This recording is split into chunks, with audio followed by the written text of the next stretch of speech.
오늘도 기쁨과 감사의 마음으로 하나님께 나와 예배하는 모든 성도님들을 진심으로 환영하고 축복합니다.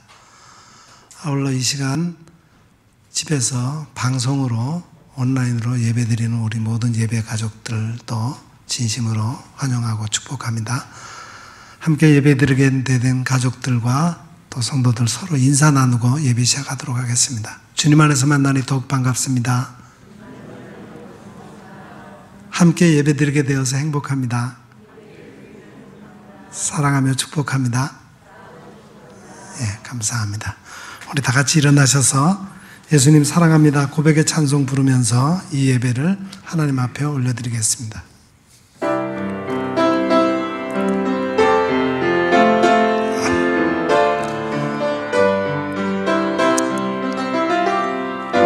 예수 사랑해요 나 주 앞에 엎드려 경배와 찬양과 함께 드리네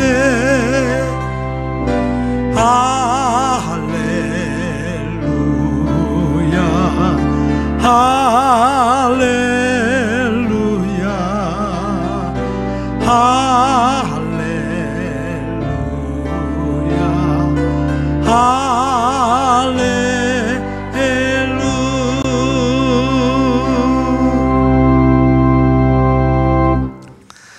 그러므로 우리는 예수로 말미암아 항상 찬송의 제사를 하나님께 드리자. 이는 그 이름을 증거하는 입술의 열매니라. 오직 선을 행함과 서로 나누어 주기를 잊지 말라. 하나님은 이 같은 제사를 기뻐하시느니라. 아멘. 선한 목자가 되시는 하나님, 목자는 양을 알고 양은 목자의 음성을 듣는다 하셨습니다. 오늘도 순종하는 양과 같이 저희들이 주님의 음성을 듣고자 성전을 찾았습니다. 예배하는 모든 자녀들에게 풍성한 꿀을 먹여주시고 쉴만한 물가에 평안히 눕게 하여 주옵소서. 찬송하며 기도할 때 우리의 지치고 상한 영혼이 위로를 받게 하시고 말씀을 들을 때 우리 머리 위에 성령의 기름을 충만하게 부어 주옵소서. 우리의 빈잔이 차고 넘쳐나게 하사 예배하는 모든 성도들이 하나님 나라를 경험하게 하시고 영생의 기쁨을 맛보게 하여 주옵소서. 예수님의 이름으로 기원하옵나이다. 아멘.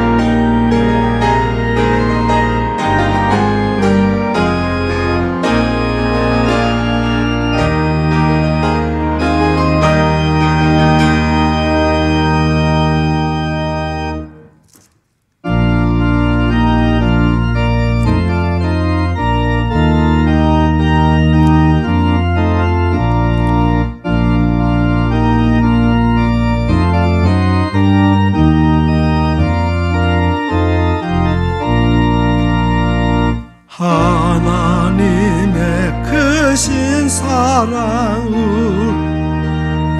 내리사 우리 맘에 항상 계셔 하게 하소서. 우리 주는 자비하사 사랑 무한하시니 두려워서 떠는 자를 구원하여 주소서. 걱정 근심 많은 자를 성령 감화하시며 복과 은혜 사랑받아 평안하게 하소서. 처음과 끝이 되신 주님 항상 인도하셔서 마귀 유혹 받는 것을 굳게 끊게 하소서. 전능하신 아버지여 주의 능력 주시고 우리 맘에 임하셔서 나가지 마소서. 주께 영광 항상 돌려 천사처럼 섬기며 주의 사랑 영영토록 찬송하게 하소서. 우리들이 거듭나서 시고 주의 크신 바다 온전하게 하소서.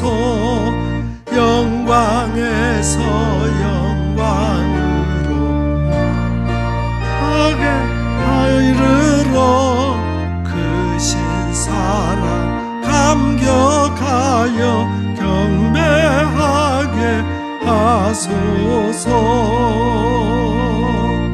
아멘.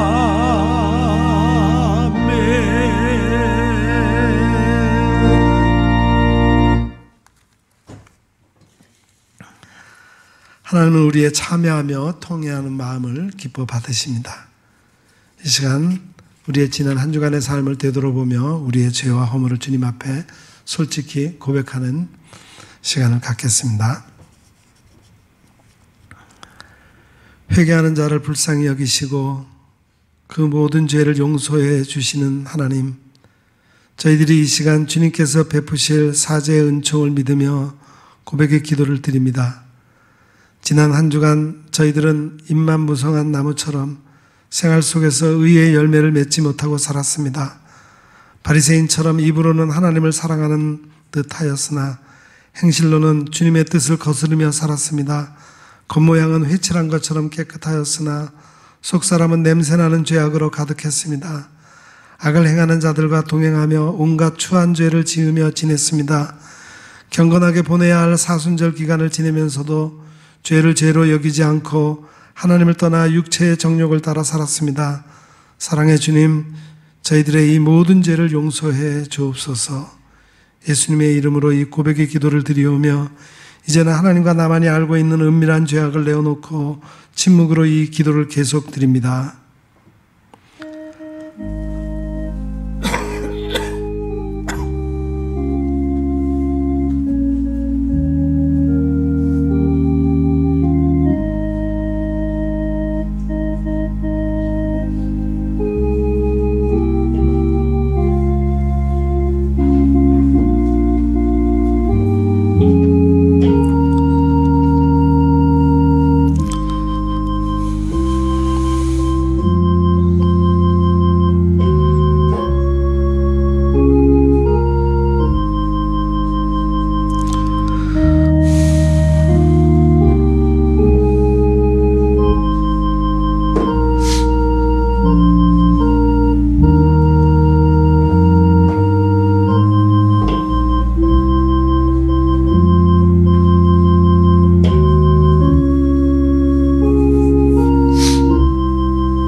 진실로 고백하며 참여하는 자에게 용서를 확신케 하며 위로를 주시는 말씀이 여기에 있습니다.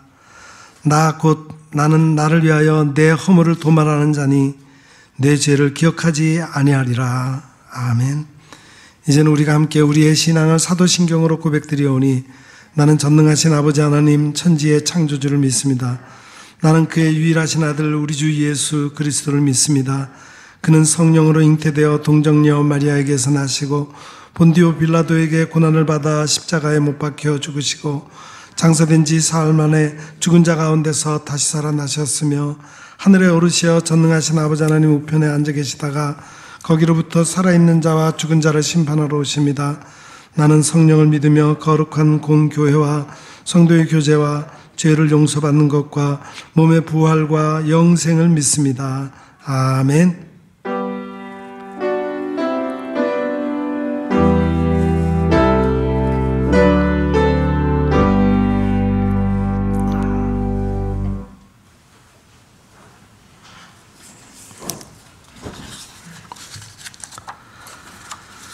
하늘이 하나님의 영광을 선포하고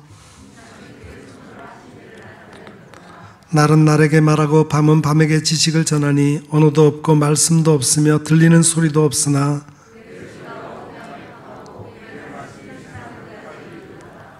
여호와의 율법은 완전하여 영혼을 소성시키며 여호와의 교훈은 정직하여 마음을 기쁘게 하고 여호와를 경외하는 도는 정결하여 영혼까지 이르고 금 곧 많은 순금보다 더 사모할 것이며 꿀과 송이꿀보다 더 달도다. 아멘.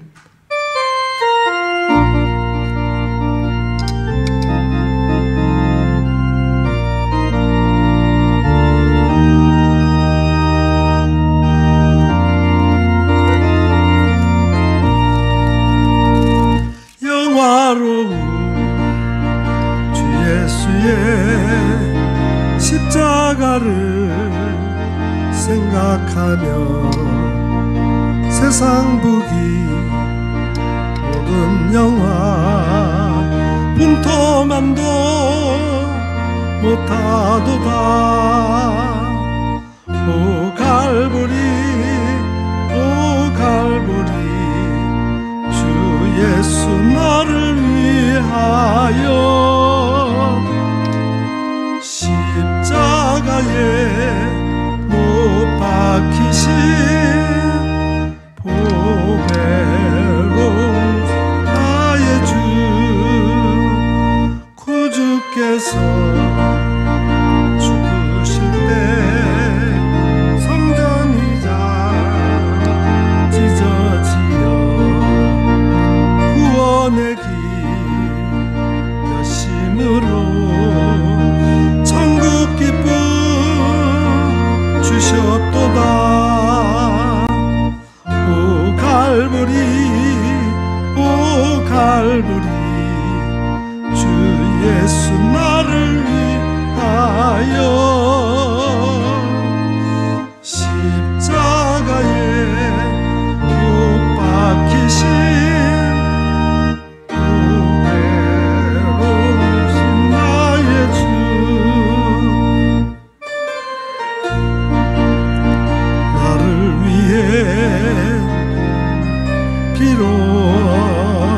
물 가지고 나의 몸과 영혼까지 구속하여 주셨도다. 오 갈보리 오 갈보리 주 예수 나를 위하여 십자가에 못 박히신 보배로우신 나의 주 구주 예수 나를 위해 십자가에 죽었으니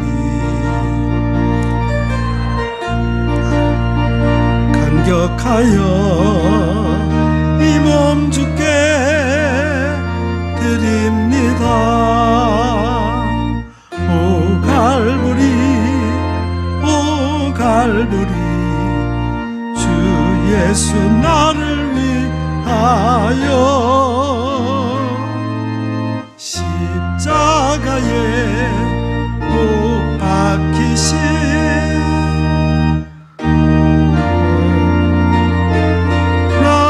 주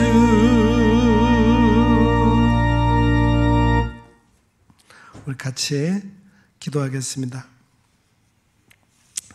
천주 만물을 창조하시고 이 세상을 다스리시고 섭리하시는 하나님 아버지, 찬송과 경배와 영광과 존귀를 올려드립니다.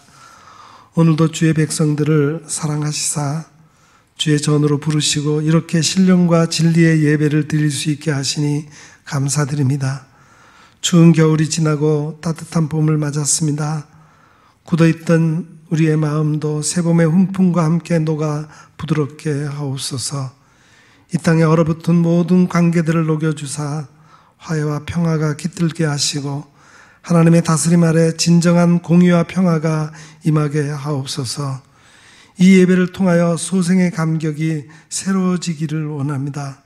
사랑의 하나님 아버지, 사단에게 매여 있던 삶이 주의 몸된 교회에 나와 구원받고 해방된 것만도 감사한데 하나님의 도구로도 쓰임받게 하시니 참 감사합니다.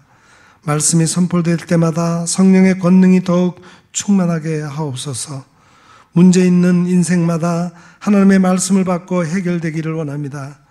주님의 말씀의 능력만이 죽은 생명을 살릴 수 있음을 고백합니다. 주의 말씀의 능력만이 병든 삶을 치유하고 회복시킬 수 있음을 믿습니다. 우리의 죄를 사하시고 우리를 살리기 위해 십자가의 고난을 감당하신 주님, 우리가 지금 주님의 고난에 참여하는 사순절 가운데 들어서 있습니다.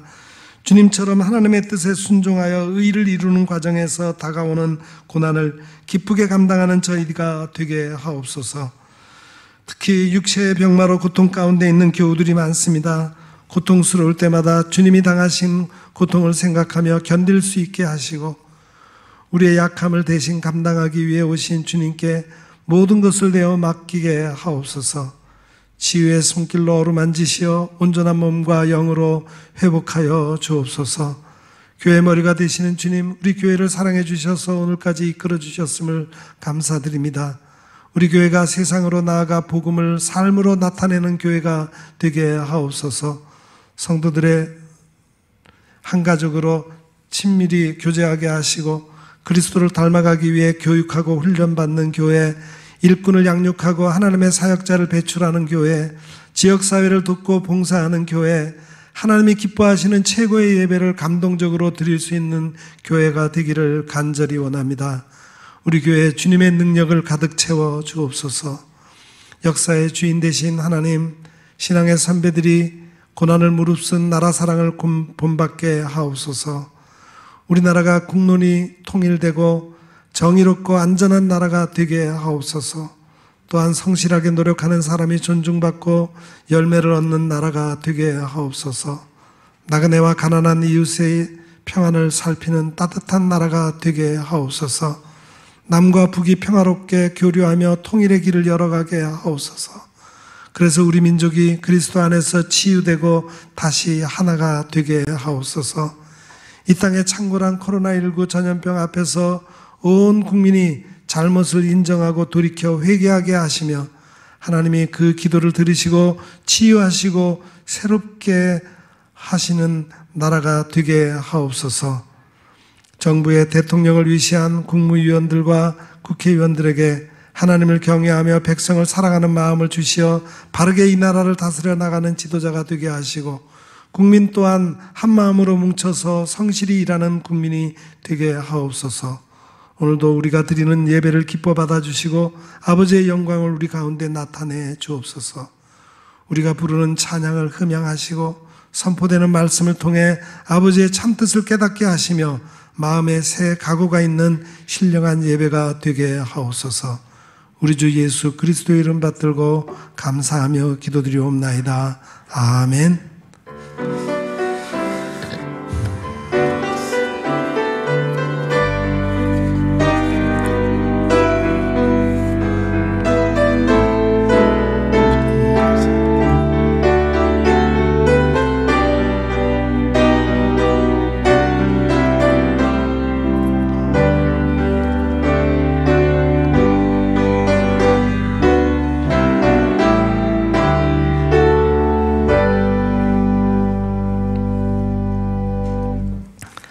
봉헌은 하나님 앞에 우리의 믿음을 고백하는 시간입니다.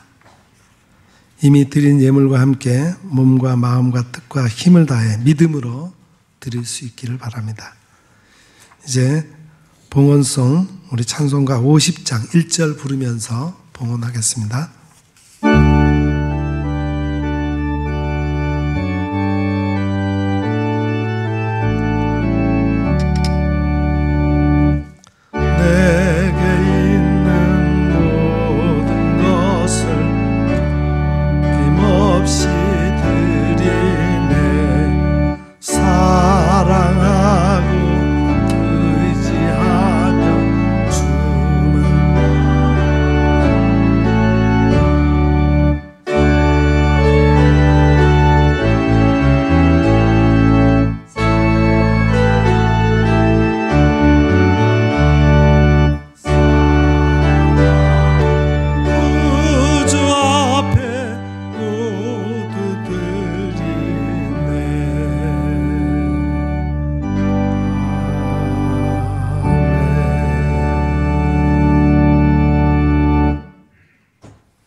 모든 것의 주인이 되신 우리 하나님 아버지를 찬양합니다.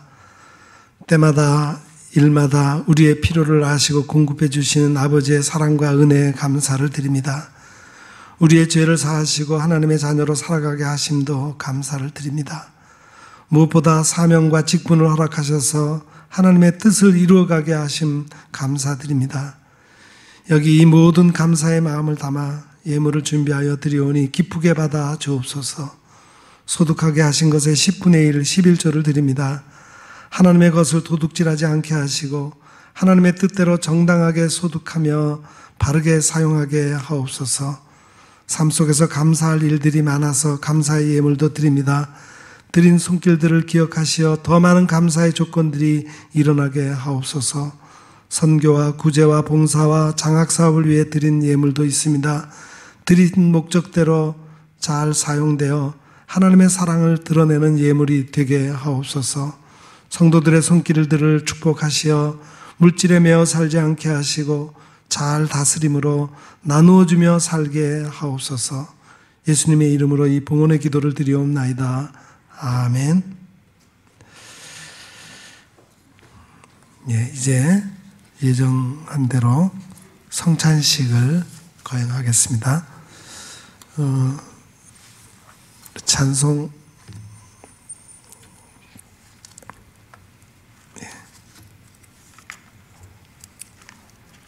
찬송 228장 1절 부르시는 동안에 성찬위원들을 성찬 준비해 주시고 우리 성찬 예식을 시작하겠습니다.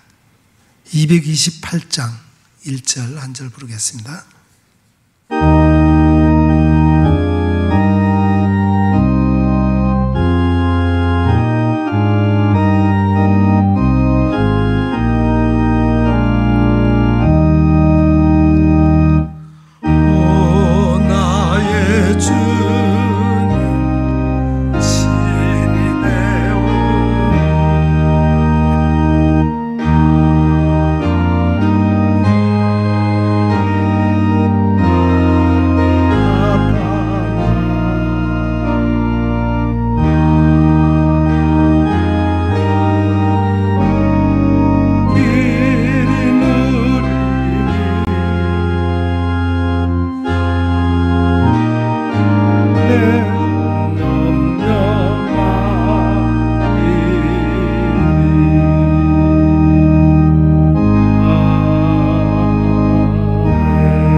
주님이 주신 오늘의 성찬은 단순히 기념만을 위한 것은 아닙니다.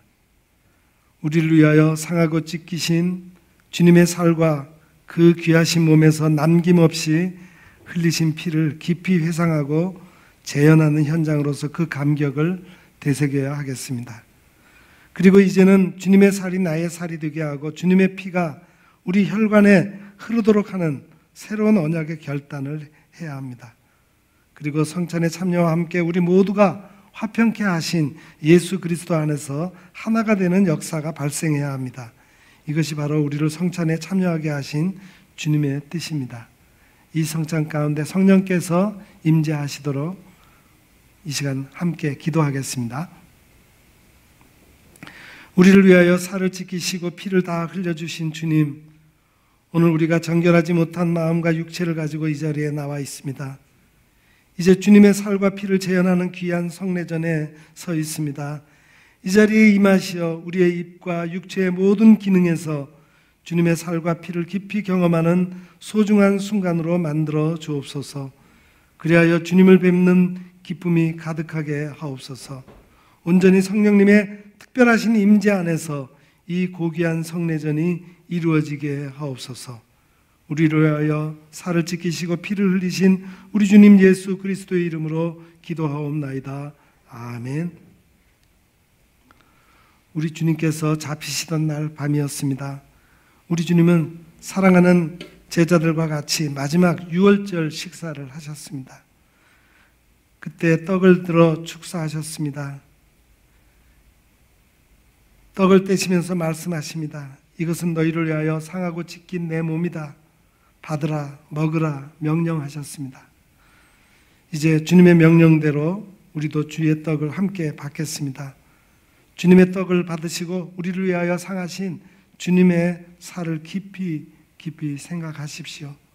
그리고 진심으로 드리는 감사와 함께 드시기를 바랍니다.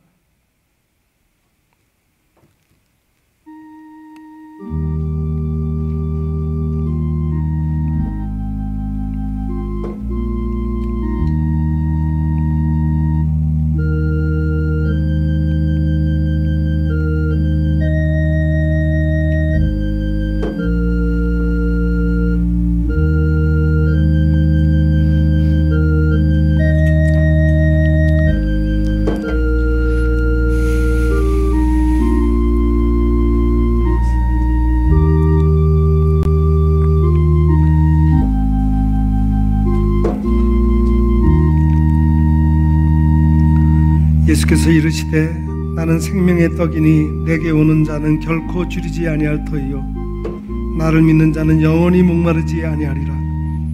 진실로 진실로 너희에게 이르노니 믿는 자는 영생을 가졌나니 내가 곧 생명의 떡이니라. 너희 조상들은 광야에서 만나를 먹었어도 죽었거니와 이는 하늘에서 내려오는 떡이니 사람으로 하여금 먹고 죽지 아니하게 하는 것이니라. 나는 하늘에서 내려온 살아있는 떡이니 사람이 이 떡을 먹으면 영생하리라. 내가 줄 떡은 곧 세상의 생명을 위한 내 살이니라 하시니라. 예수께서 이르시되 내가 진실로 진실로 너희에게 이르노니 인자의 살을 먹지 아니하고 인자의 피를 마시지 아니하면 너희 속에 생명이 없느니라. 내 살을 먹고 내 피를 마시는 자는 영생을 가졌고 마지막 날에는 내가 그를 다시 살리리니 내 살은 참된 양식이요 내 피는 참된 음료로다.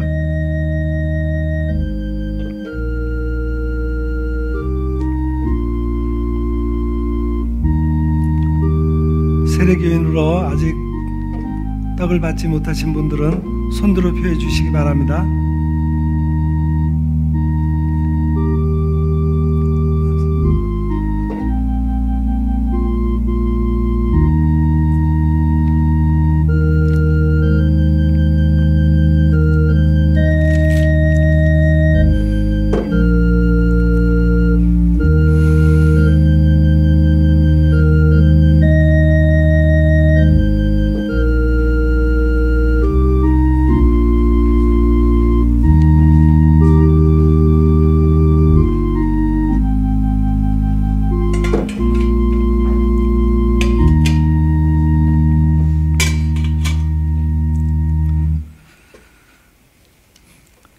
식후에 주님은 잔을 들어서 축사하셨습니다. 그 잔을 사랑하는 제자들에게 주면서 말씀하십니다. 이것은 내가 너희를 위하여 흘리는 내 피다. 너희와 나 사이에 맺어진 새 언약의 피다. 받으라 마시라 말씀하셨습니다. 이제 주님의 말씀대로 우리도 함께 이 잔을 받겠습니다. 주님의 잔을 받으시고 우리를 위하여 한 방울도 남김없이 흘려주신 주님의 보혈을 깊이 생각하십시오. 그리고 진심으로 드리는 감사와 함께 잔을 받으십시오.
우리는 그리스도 안에서 그의 은혜의 풍성함을 따라 그의 피로 말미암아 속량 곧 죄사함을 받았느니라. 이는 그가 모든 지혜와 총명을 우리에게 넘치게 하사 그 뜻의 비밀을 우리에게 알리신 것이요 그의 기뻐하심을 따라 그리스도 안에서 때가 찬 경륜을 위하여 예정하신 것이니 하늘에 있는 것이나 땅에 있는 것이 다 그리스도 안에서 통일되게 하려 하심이라. 그때 너희는 그리스도 밖에 있었고 이스라엘 나라 밖에 사람이라. 약속의 언약들에 대하여는 외인이요 세상에서 소망이 없고 하나님도 없는 자이더니 이제는 전에 멀리 있던 너희가 그리스도 예수 안에서 그리스도의 피로 가까워졌느니라. 그는 우리의 화평이신지라 둘로 하나를 만드사 원수된 것 곧 중간에 막힌 담을 자기 육체로 하시고 법조문으로 된 계명의 율법을 폐하셨으니 이는 이 둘로 자기 안에서 한 세 사람을 지어 화평하게 하시고 또 십자가로 이 둘을 한 몸으로 하나님과 화목하게 하려 하심이라.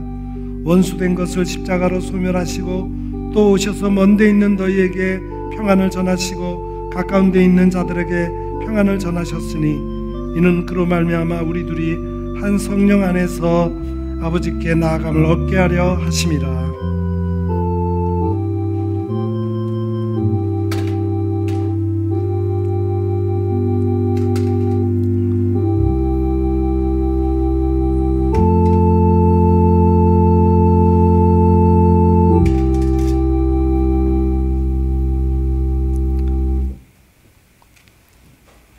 함께 감사의 기도를 드리겠습니다.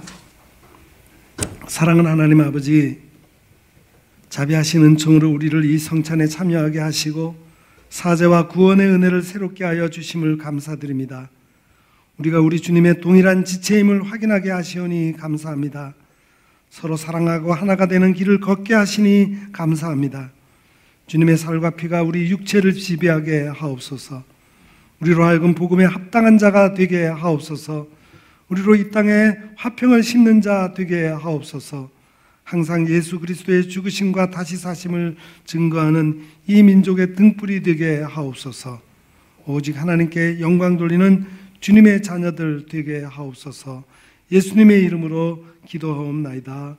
아멘. 228장 4절 한 절 부르겠습니다.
교회 소식 전하겠습니다.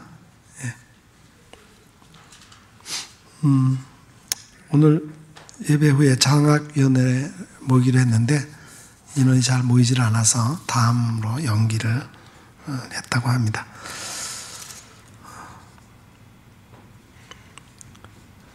이번 주 매주 수요일 11시에 우리 구역장 모임이 줌을 통해서 있습니다. 구역장님들 참여해 주시고 또 각 구역이 이제 줌을 이용해서 구역 예배도 활발하게 드릴 수 있기를 바랍니다.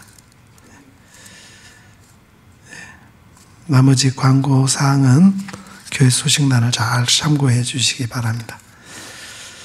이제 말씀 듣는 시간입니다. 오늘 우리에게 주시는 하나님의 말씀은 신약성경 요한복음 제2장 1절부터 13절까지 말씀입니다.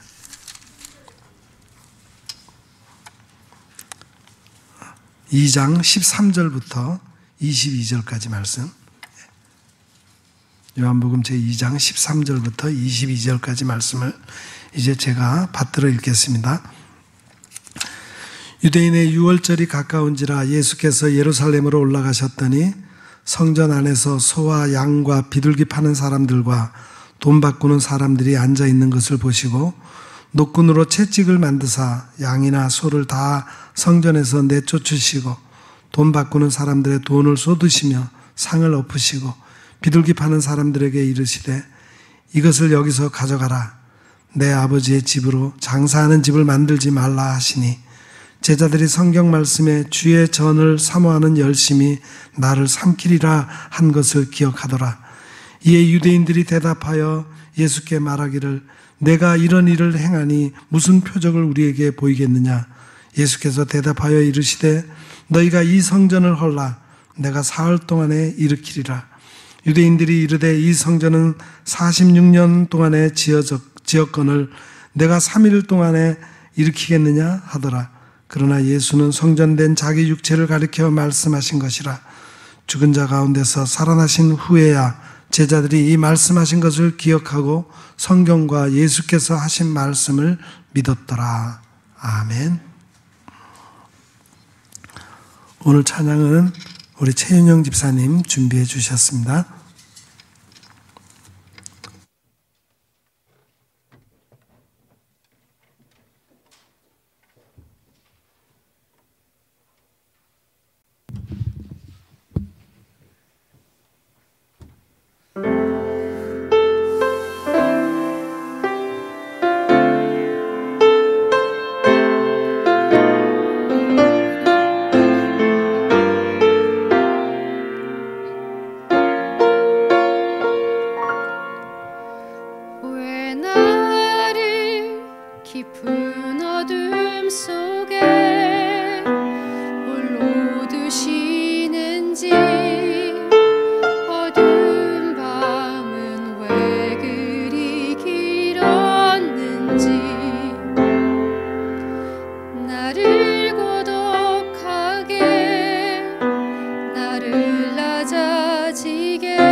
아멘.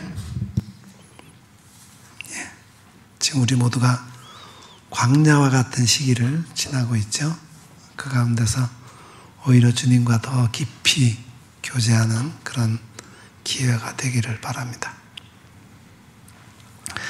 캐나다 선교사 그리어슨이 평안도 회령에서 전도할 때 어느 마을 한가운데로 가서 야외 집회를 가졌습니다. 집회가 끝나고 남쪽에서 왔다는 한 부인이 그리어슨과 그날 종일토록 함께 다니며 전도했습니다.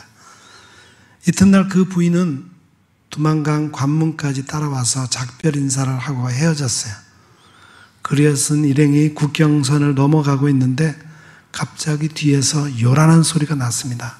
돌아보니까 길가에 큰 사당을 방금 작별한 부인이 부수고 있었고 곧 완전히 부숴버렸습니다. 그리어서는 마음속으로 이렇게 탄식했습니다. 주님께서는 하나님의 집을 위하여 이 세상에 몸을 바쳤을 때 우리가 악마의 소산을 그런 방법으로 파괴하기를 원치 않으신다. 우리의 선한 행실을 보고 주민들이 감동하여 스스로 결단하고 자기들이 세운 사당을 자기 손으로 무너뜨릴 것을 기다리신다. 오늘날 우리가 열심을 갖고 부숴야 할 것은 다른 우상을 섬기는 그 사람들이 세운 그런 우상이 아니라 바로 교회와 우리 자신임을 기억하시기 바랍니다. 오늘 말씀은 예수님께서 예루살렘 성전에 가셔서 성전을 정화시킨 내용입니다. 이런 내용은 나머지 공관복음 마태, 마가, 누가복음에도 나오는 내용입니다. 그런데 요한복음에 있는 내용은 예수님 사역 초기의 일이고 다른 공관복음서의 내용은 사역 후기, 즉 고난주간이 시작되는 그 무렵에 있었던 그런 내용입니다. 그래서 내용은 서로 유사하지만 별개의 일입니다. 그러니까 예수님 공생의 기간 동안에 예루살렘 성전을 깨끗하게 하신 사건이 크게 2번 있었다고 봅니다. 이스라엘 백성들이 하나님을 만나는 장소, 곧 제사 드리는 장소는 출애굽 시 광야에서 만들어진 이동식 성막이 시초였습니다. 그 후에 거기에서 발전해서 솔로몬 시대에 솔로몬 성전이 건축되었습니다. 그러나 바벨론의 침략으로 주 586년에 솔로몬 성전은 파괴되고 바벨론 포로 귀환 이후 수룹바벨 성전이 주전 516년에 다시 지어졌습니다. 그 이후 예수님 오시기 직전에 헤롯은 유대인의 환심을 사기 위해서 46년 동안 수룹바벨 성전을 증개축합니다. 이것을 가리켜서 헤롯 성전이라고 부릅니다. 하지만 이 성전도 주 70년에 로마군에 의해서 철저하게 파괴되고 맙니다. 그래서 지금 예루살렘에 가면은 예루살렘 성전은 없습니다. 그곳에 모스크가 세워져 있죠. 결국 눈에 보이는 성전은 다 무너지고 만다는 것을 보여줍니다. 그리고 눈에 보이는 성전이 다 무너졌다는 의미에는 이제 눈에 보이는 성전이 필요한 것이 아니라 눈에 보이지 않는 성전이 필요하다는 것을 가르쳐 주는 겁니다.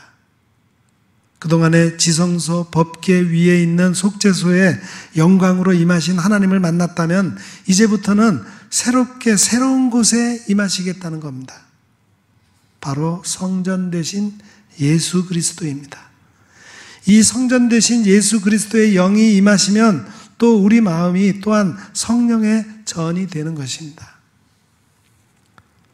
고린도전서 6장 19절 말씀입니다. 너희 몸은 너희가 하나님께로부터 받은 바 너희 가운데 계신 성령의 전인 줄을 알지 못하느냐?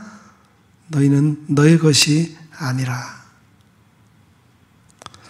그래서 오늘 말씀은 성전 정화 차원을 넘어서 기존에 소잡고 양 잡는 제사는 폐하고 새로운 제사, 곧 십자가에서 희생양으로 죽으시고 부활하신 예수 그리스도를 통하여 구원을 얻는 새로운 제사가 세워져야 하는 것을 가르쳐주는 말씀입니다.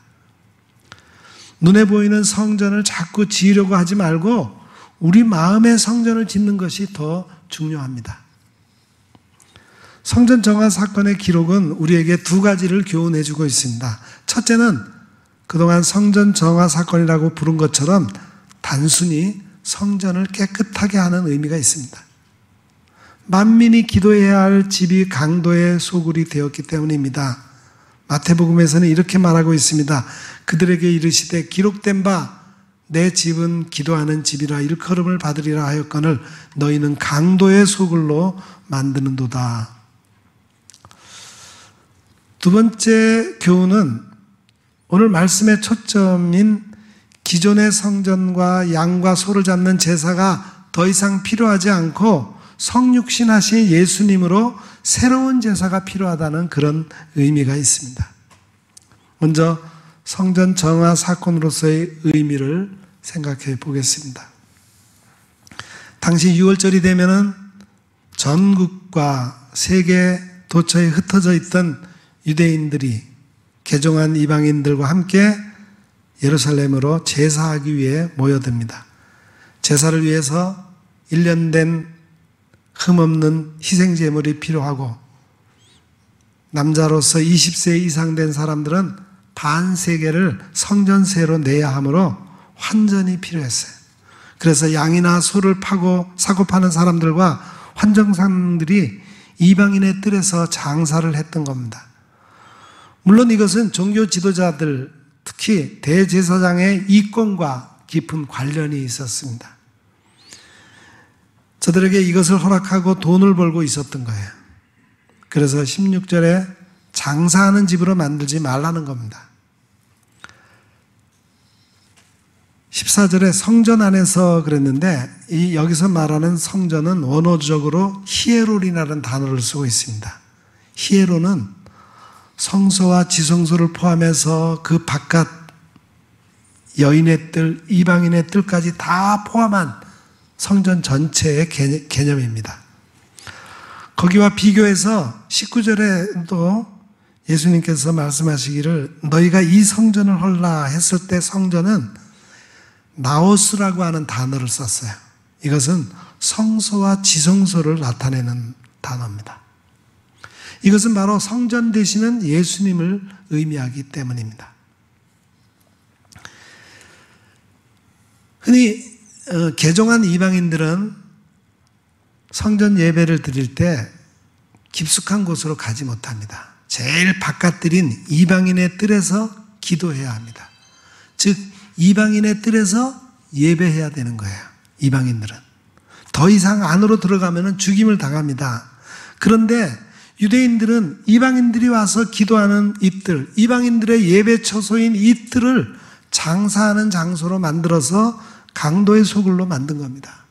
그래서 정화가 필요합니다. 예수님은 이것을 보고 성전을 하나님의 아들로서 깨끗하게 하고자 하신 겁니다. 그래서 노끈으로 채찍을 만들어서 저들을 다 쫓아내셨습니다. 오늘날도 성전에서 매매하고 돈을 주고받는 행위에 대해서는 자칫 이런 꼴이 될 수 있습니다. 스스로 자발적으로 헌금하며 헌금을 넣는 행위 외에는 자칫 무슨 명목으로 하든지 위험할 수가 있습니다. 우리가 그 중심을 잘 잡아야 하겠습니다. 두 번째 의미는 기존의 것을 무너뜨리는 의미로서의 정화 사건입니다. 오늘 본문 15, 16절에 양이나 소를 성전에서 다 쫓으시고 돈 바꾸는 사람들의 돈을 쏟으시며 엎으십니다. 그리고 비둘기 파는 사람들에게 가져가라 했습니다. 이렇게 하는 이유가 19절에 나와 있습니다. 19절 말씀 보시죠. 예수께서 대답하여 이르시되 너희가 이 성전을 헐라 내가 사흘 동안에 일으키리라. 일으키기 위해서입니다. 기존의 것들이 다 쫓겨나고 쏟아지고 없어져야 새로운 것을 일으킬 수 있습니다.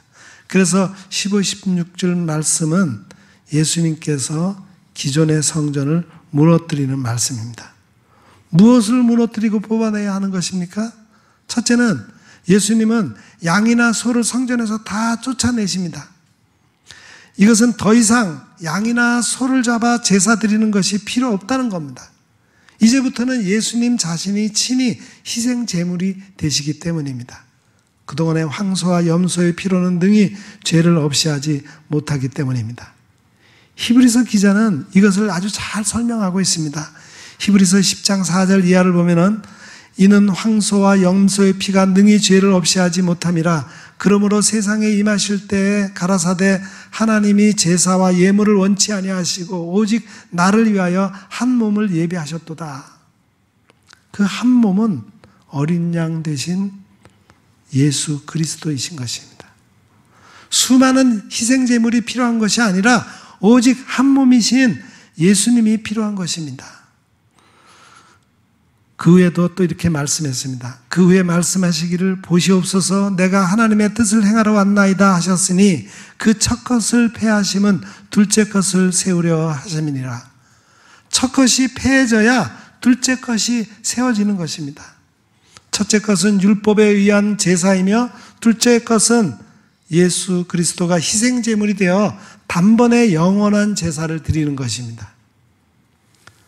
이 뜻을 쫓아 예수 그리스도의 몸을 단번에 드리심으로 말미암아 우리가 거룩함을 얻었노라.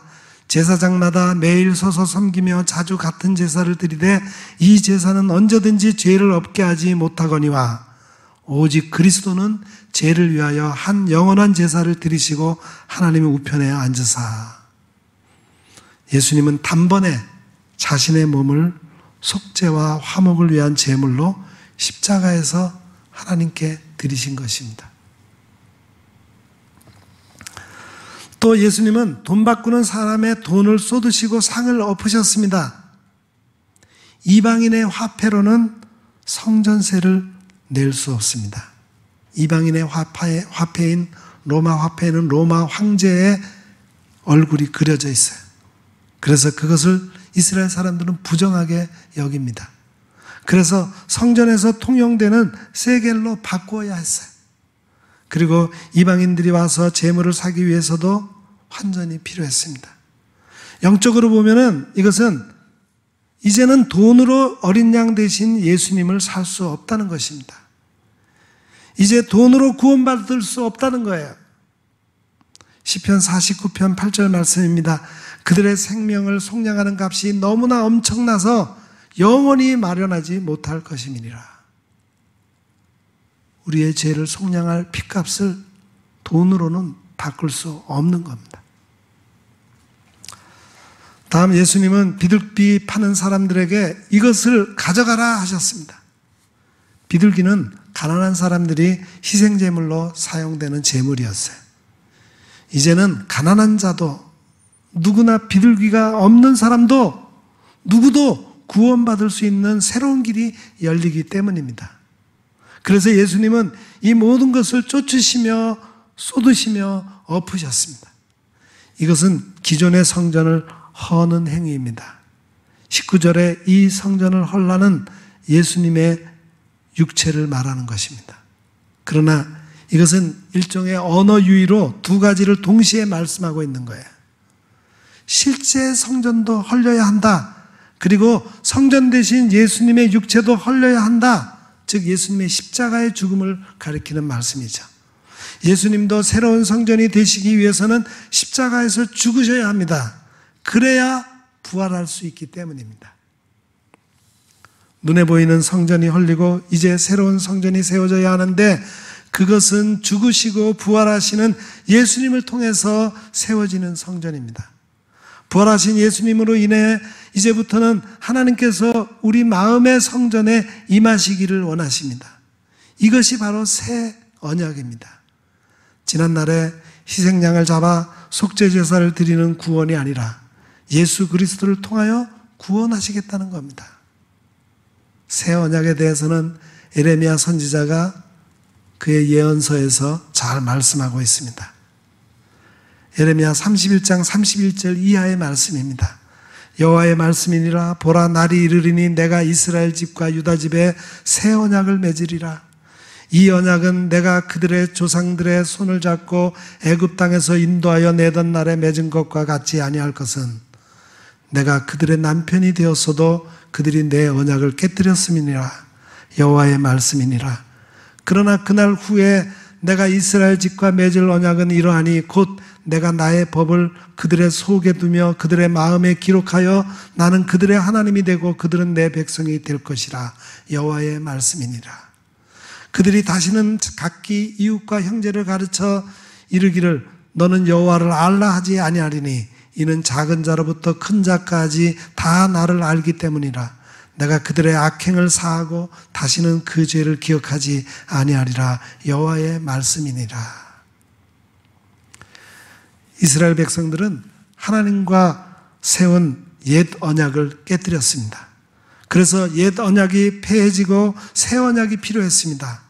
이제 돌비에 새기는 그 언약이 아니라 그들의 마음에 하나님의 법을 기록하겠다는 것입니다.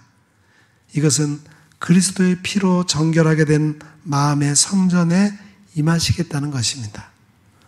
그리고 성령께서 가르치시겠다는 말씀입니다. 기존의 성전이 허물어지는 시간은 사흘입니다. 이것은 예수님께서 죽음으로 무덤 속에 계신 날입니다. 무너지고 헐리는 시간은 잠깐입니다. 그러나 부활하신 주님으로부터 세워지는 성전은 영원한 성전입니다. 임마누엘로 오시는 주님이 함께 하시면 그것이 성전이 되기 때문입니다. 이제 더 이상 소와 양으로 구원받지 못하고 어린 양으로 죽으시는 예수님으로 구원받습니다. 그리고 유월절이 1일이 지나면 이어서 무교절이 7일 동안 연결됩니다. 예수님의 죽으심으로 무교절과 같이 누룩 없는 것처럼 죄가 없는 삶을 산다는 것입니다. 그래서 예수님을 믿는 사람은 죄 없이 사는 겁니다. 그들은 이러한 예수님의 말씀을 도무지 이해할 수가 없었습니다. 그래서 20절에 이 성전은 46년 동안 지어졌거늘 내가 3일 만에 일으키겠느냐 하고 반문합니다. 영적인 눈이 없으니 당연한 질문이죠. 오늘날 우리도 영안이 없으면 주님이 보이지 않습니다. 어린 양으로 오신 예수님이 보이지 않고 눈에 보이는 성전, 육신의 예수님만 보이는 것입니다. 예수님은 비밀입니다. 구약에 수없이 예수님에 대해서 예표로 보여주셨지만 영의 눈이 열리지 않으면 볼 수 없는 것입니다. 예수님께서 누가복음 8장 10절에서 말씀하셨습니다. 이르시되 하나님의 나라의 비밀을 아는 것이 너희에게는 허락되었으나 다른 사람에게는 비유로 하나니 이는 그들로 보아도 보지 못하고 들어도 깨닫지 못하게 하려 함이라. 사도 바울은 골로새 1서서에서 이렇게 말씀했습니다. 이 비밀은 만세와 만대로부터 감춰졌던 것인데 이제는 그의 성도들에게 나타났고 그들은 결국 비밀이신 예수 그리스도를 보지 못하고 성전을 헐라 사흘 만에 일으키리라 라는 말씀으로 책 잡아 예수님을 죽이고자 했습니다. 예수님의 말씀대로 성전 대신 예수님의 육체를 십자가에서 허시고 사흘 만에 부활하심으로 새 성전이 우리에게 다가온 것입니다.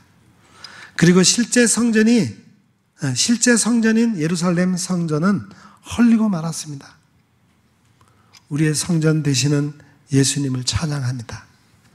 이제 우리가 굳이 예루살렘에까지 가서 성전 제사를 드릴 필요가 없어졌습니다. 이제 마지막으로 생각하는 것은 어떻게 해야지 새 성전 되신 예수님을 우리 마음에 모시고 우리도 성전이 될 수 있겠는가 하는 것입니다. 그렇게 하려면 먼저 주의 전을 사모하는 열심을 우리도 가져야 하겠습니다. 어떻게 하면 교회를 열심히 사모하며 생각하면서 그리워할 수 있을까요? 오늘 본문은 성전 곧 하나님의 집, 주의 전을 사모하는 예수님의 열심을 볼 수가 있습니다. 그런데 교회를 사랑하는 열심, 뜨거운 마음은 바로 교회를 허무는 데 있다는 사실을 발견하게 됩니다. 얼마나 놀라운 일입니까? 교회를 허문다는 것은 말 그대로 교회를 없애라는 말이 아닙니다. 그것은 교회가 교회로서 구실을 하지 못하는 것들을 제거해야 한다는 말입니다. 교회가 사람들의 손가락질을 당하는 그런 잘못된 것을 허물어 버려야 한다는 말입니다. 그렇습니다. 교회가 교회답지 못하면 채찍에 맞아야 합니다. 내쫓고 쫓아내고 엎어버려야 합니다. 그래야 세상 사람들이 교회를 거룩하게 바라볼 것입니다. 우리 교회가 그들이 오고 싶은 교회가 되기를 기원합니다. 두 번째, 성전된 자기 육체를 허물어야 합니다. 예수님은 너희가 이 성전을 헐라 내가 사흘 동안에 일으키리라 말씀하셨습니다. 사실 이 성전은 헤롯 대왕이 지금까지 46년 동안이나 짓고 있었고 그때까지 다 완성되지 않았습니다. 그럼에도 불구하고 너무나도 아름다워 보였습니다. 그런데 어떻게 예수님은 이 성전을 헐면 3일 만에 다시 짓겠다고 말씀하시는지 제자들도 이해가 가지 않았습니다. 그런데 21절은 이렇게 설명하고 있습니다. 그러나 예수는 성전된 자기 육체를 가리켜 말씀하신 것이라. 교회가 교회다워지는 것, 다시 짓기 위해서는 성전된 우리 육체를 헐어버려야만 합니다. 고린도전서 3장 16절에 너희는 너희가 하나님의 성전인 것과 하나님의 성령이 너희 안에 계시는 것을 알지 못하느냐 말씀합니다. 또 고린도전서 6장 19절 이하에도 너희의 몸은 너희가 하나님께로부터 받은 바 너희 가운데 계신 성령의 전인 줄을 알지 못하느냐? 너희는 너희의 것이 아니라 값으로 산 것이 되었으니 그런즉 너희 몸으로 하나님께 영광을 돌리라 그랬습니다. 우리는 살아계신 하나님의 성전이라 말씀합니다. 그러므로 교회가 교회다워지고 다시 지어지려면 우리 자신이 하나님이 내주어 하시는 성령의 전임을 알고 우리 자신이 먼저 우리 속에 교회답지 못한 것들을 허물어버려야만 합니다. 사람들이 우리를 보고 저기 살아있는 하나님의 성전이 오고 있다 이렇게 말할 정도로 거룩한 삶을 살아야만 합니다. 우리가 교회와 나와서 예배 드리면 왠지 우리 스스로가 거룩해진다는 느낌이 없습니까? 우리 자신이 하나님의 성전이기 때문에 거룩하지 못한 행실을 허물어버리고 부숴버리고 엎어버릴 때 비로소 사람들이 교회를 우습게 여기지 않고 경외하고 공경하고 두려워하게 될 것입니다. 모든 성도들이 세상 사람들로부터 공경받고 두려워하는 분들이 될 수 있기를 바랍니다. 또 세 번째, 우리가 부서지면 사람들이 믿게 될 것입니다. 22절에 예수가 죽은 자 가운데서 살아나신 후에야 제자들이 이 말씀하신 것을 기억하고 성경과 예수께서 하신 말씀을 믿었더라 그랬습니다. 그렇습니다. 어떻게 하면 세상 사람들이 예수님을 믿게 할 수 있겠습니까? 그것은 우리가 죽고 다시 살아나는 것입니다. 우리의 교회답지 못한 것들이 죽고 허물어지고 엎어지고 다시 교회다운 것들로 다시 지어져야만 합니다. 그러면 세상 사람들이 우리가 하는 말들을 모두 믿게 될 것입니다. 뿐만 아니라 우리 자신이 성전이라 했으니 우리가 부서져야 합니다. 우리가 허물어져야 합니다. 우리가 깨져야 합니다. 우리는 하나님의 성전입니다. 너희는 너희의 것이 아니라 값으로 산 것이 되었으니 그런즉 너희 몸으로 하나님께 영광을 돌리라. 우리 몸은 더 이상 우리의 것이 아닙니다. 예수님의 피값으로 산 것이 되었습니다. 그러므로 우리 몸으로 하나님께 영광을 돌리기 위해서 우리들 자신이 부서지는 삶을 살아야 합니다. 그때 사람들이 우리가 하는 말을 믿고 예수님을 믿게 될 것입니다. 그러므로 교회와 우리 몸을 부수는데 열심 내시기를 기원합니다. 2008년쯤인가 그들이 사는 세상이라고 하는 드라마를 방영한 적이 있습니다. 여러분 전혀 기억이 없으시죠? 그런 드라마가 있었나? 일반적으로 많이 알려지지 않는 방송에 종사하는 사람들의 이야기가 전개되면서 좋은 드라마라고 하는 평을 들었습니다. 그런데 방송 관계자들이 그렇게 호평을 한 것에 비해서 일반 대중의 호응은 그에 미치지 못했다고 합니다. 그들이 사는 세상을 그려놓은 드라마가 그야말로 그들이 사는 세상을 위한 드라마가 되었다고 할 수 있습니다.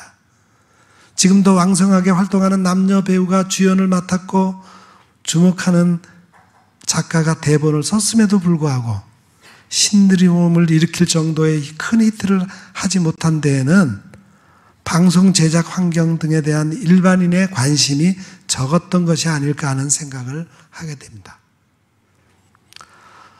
성전을 둘러싼 그간의 사정을 살펴보면 유대교의 지도자들, 그들만이 운영하는 세상이었습니다. 드라마를 만들기까지의 과정을 평범한 사람들은 어쩌면 알고 싶어 하지도 않고 그저 재미있는 드라마만 보기를 원하는 것처럼 당시의 성전 제사가 누구를 위한 것이고 성전의 주인은 누구시고 성전 제사를 통해서 우리가 무엇을 믿어야 할 것인지 사람들은 무관심했을 것입니다. 예수님은 그 성전이 바로 예수님 자신이심을 온 세상에 드러내셨습니다. 그 성전이 무너짐으로 말미암아 우리가 구원을 받았습니다. 주님의 성전된 우리 성도도 무너지고 부서짐을 통해서 다시 일으켜 세워지기를 간절히 기원합니다. 기도하겠습니다. 사랑의 하나님, 우리 주님이 눈에 보이는 화려한 성전을 숙청하시고 성전된 자신의 육체를 허심으로 우리가 영원히 거할 수 있는 성전을 다시 일으키셨다는 것을 말씀해 주셨습니다. 우리도 더러워진 몸된 교회를 허물게 하시고 주님이 역사하시는 교회를 다시 세우게 하옵소서. 그래서 이 세상이 주님의 몸된 교회를 믿을 수 있게 하옵소서. 예수님의 이름으로 간절히 기도드립니다. 아멘.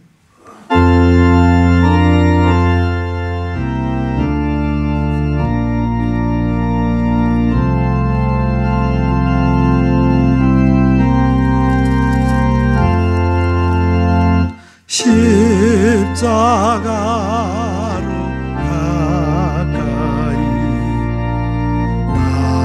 나를 이끄시고 거길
사랑하는 성도 여러분, 우리는 주님이 거하시는 거룩한 성전입니다. 우리 안에 더러운 것, 바르지 못한 것, 형식에 치우쳐 의미를 잃어버린 것이 있다면 깨끗이 제거하십시다. 성령께서 우리 안에 항상 내주하시도록 하여 세상이 우리를 하나님이 역사하시는 성전으로 믿을 수 있게 하십시다. 기도하겠습니다. 이제는 우리의 영원한 성전 되시어서 또 우리 안에 거하셔 우리로 성전 되게 하시는 우리 구주 예수 그리스도의 은혜와 하나님 우리 아버지의 영원 무궁하신 사랑하심과 성령님의 감화 감동 위로 교통 충만하심의 역사가 여기 머리 숙인 주의 거룩하신 성도들 위에와 그 가정과 생업 위에 또한 우리 온 교회와 이 나라 이 민족 위에 이제로부터 영원 무궁토록 함께 하옵시기를 간절히 축원하옵나이다. 아멘.